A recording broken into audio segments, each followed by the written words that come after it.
like I said, vectors has two kinds of multiplication. We have the dot product. Additional students, just as you are starting to clean out your lockers, there are going to be staff who are going to be by the lockers. Please ask if you forgot your combo. They all have a list. Once you're done cleaning out your locker, please show that staff member that it's emptied and it's clean, and then lock the lock on the class. Do not leave it unlocked. At about, I don't know, right now teachers actually as they're going outside, if you have any large garbage cans in your classroom, please put them in the hallways to help with those moldy sandwiches and everything. After a teacher has checked your locker and you've been cleared to go, you are free to have a great weekend. Thanks, Huskies.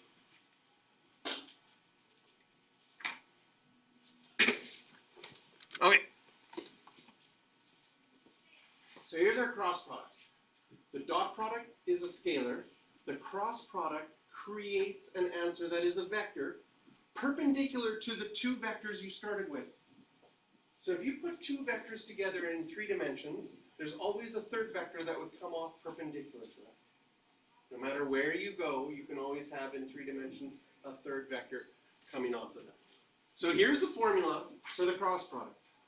U cross V is the length of U times the length of V times sine of theta times n with a little hat over, where n is the unit vector perpendicular to both U and V. Theta is the angle between them. Okay? And n follows the right-hand rule. Have you ever done the right-hand rule in physics? Okay, so if some of you have taken physics, here is the right-hand rule. I hired a very impressive hand model for this.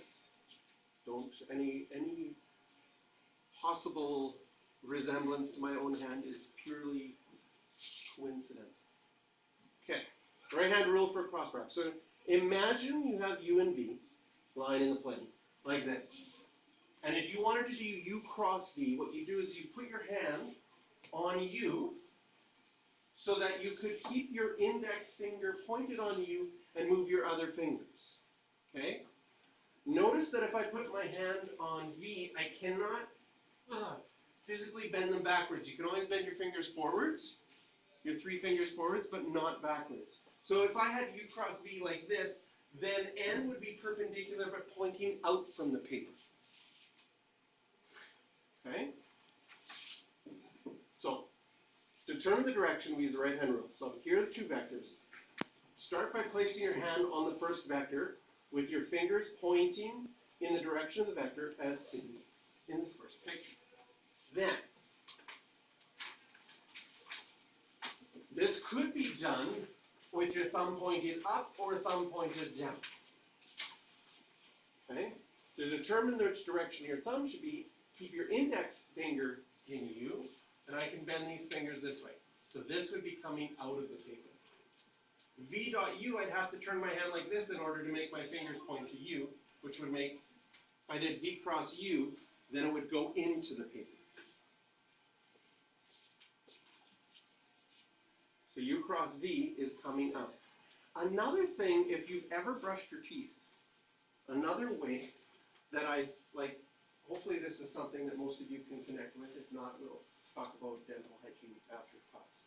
But you have your toothpaste, unless you have one of those fancy ones that you can just pop open. Lots of times toothpaste, you have to screw the cap on or screw it off, right? If you put your toothpaste here with U and V, if you went from U to V and you twisted your cap this way, would the cap come off or would it tighten on? If I twisted it this way, my toothpaste would come off. That is the same thing as my vector coming in. U cross V, which is hard with the right-hand rule sometimes to like look. You see people on tests and they're like, they get so confused when their hands are all distorted, right? The toothpaste one, if I would twist from U to V, wouldn't that not tighten? And tighten would go in.